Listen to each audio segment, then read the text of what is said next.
श्री गणेशाय नमः। प्रिय बंधुओं, आज का यह जो भाग है ना, यह भाग बड़ा ही ज्ञानवर्धक है और विशेष रूप से आज का यह जो भाग है वो माता बहनों के लिए समर्पित है। आज की हमारी जो विषय वस्तु है वो ऐसी है कि माता बहनें जिनका विवाह हो गया है ना, वे मांग में सिंदूर क्यों डालती हैं। आखिर सिंदूर डालने से क्या फ़ायदा होता है, तो आज हम इसी के ऊपर चर्चा करने जा रहे हैं। हमारे बहुत सारे दर्शक जो विवाहित भी हैं और बहुत से दर्शक ऐसे भी हैं जिनका विवाह नहीं हुआ है, परंतु हमारा ऐसा मानना है कि ये दोनों प्रकार के दर्शक, यानी जिनका विवाह हो गया है वे भी और जिनका विवाह नहीं हुआ है वे भी शायद इस बात को नहीं जानते हैं कि मांग में सिंदूर क्यों डाला जाता है, इससे क्या फायदे होते हैं। अब हमारा अपने दर्शकों से अनुरोध है कि यहाँ पर हमने जो विषय वस्तु ली है कि मांग में सिंदूर क्यों डाला जाता है, तो इसके फायदे क्या आपको पहले से पता थे? यदि हाँ, तो भी आप कमेंट्स बॉक्स में लिखें, और यदि आपको पहले से पता नहीं थे तो भी आप नीचे जो कमेंट्स बॉक्स है उसमें लिखने का कष्ट करें।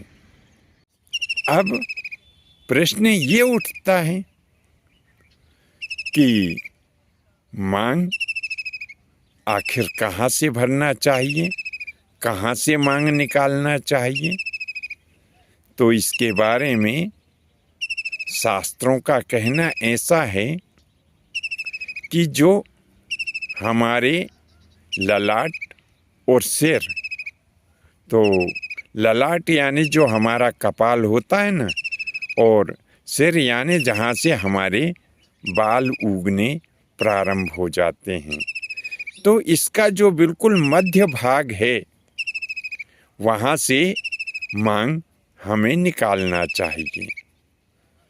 इधर उधर कहीं आड़ी तिरछी जगह से मांग नहीं निकालना चाहिए, और वहाँ से मांग निकालते हुए जो हमारा ब्रह्मरंध्र है, यानी जो मस्तक में एक स्थान थोड़ा सा कमज़ोर सा मालूम पड़ता है, जैसे हमारा दिल धड़कता रहता है ना, ऐसे ही ये ब्रह्मरंध्र के यहाँ भी थोड़ी सी कमज़ोर जगह होती है जो धड़कती रहती है।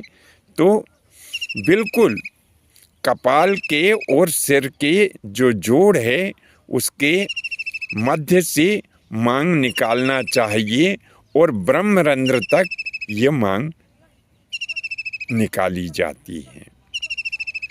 अब जो आड़ी तिरछी या डिजाइन में मांग निकालते हैं तो इनका बड़ा दोष होता है, इसीलिए मांग सीधी ही निकालना चाहिए। अब इस निकाली गई जो सीधी मांग है उसी में सिंदूर भरना चाहिए। तो इस प्रकार से हमारा जो कपाल और सिर है उसका जो जोड़ स्थान है, बिल्कुल उसके बीच में से सीधी मांग निकालना चाहिए और उसी में सिंदूर भरना चाहिए। कई माताएं बहनें क्या करती हैं कि किसी भी आड़ी तिरछी जगह डिजाइन दे कर के थोड़ा सा हल्का सा सिंदूर लगा लेती हैं, तो ये आपकी सुंदरता तो बढ़ा सकता है, लेकिन शास्त्रों के हिसाब से यह मांग बड़ी ही दोषपूर्ण होती है। और ऐसी भरी गई जो दोषपूर्ण मांग होती है, उसका इन माता बहनों के जीवन के ऊपर बड़ा ही बुरा असर पड़ता है। इसी प्रकार से मांग में जो सिंदूर भर रहे हैं, इस सिंदूर के रंग के ऊपर भी हमें ध्यान देना चाहिए। जिस सिंदूर से माता बहनें मांग भर रही हैं, उसका मूल रंग सिंदूरी ही होना चाहिए। अन्यत्र जो दूसरे रंग के सिंदूर से मांग भरती हैं, ये भी दोषपूर्ण है। अब हम अपने उस विषय के ऊपर आते हैं जिसमें हमने पहले कहा है कि आखिर मांग क्यों भरते हैं और मांग भरने से क्या फायदा होता है। तो सर्वप्रथम तो जो फायदा होता है वो हम आपको बता रहे हैं कि जब माता बहनें मांग भरती हैं तो उनकी सुंदरता में वृद्धि हो जाती है। दूसरा वैज्ञानिक कारण भी है।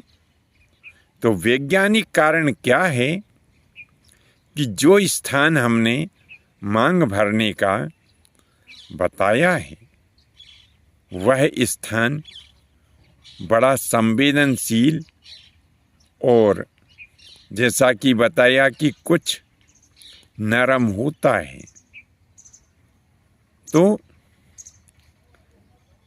जब इसमें सिंदूर डाला जाता है इस स्थान पर, तो सिंदूर में वे सब तत्व होते हैं जो कि मस्तक के इस भाग पर जो हम जब सिंदूर लगाते हैं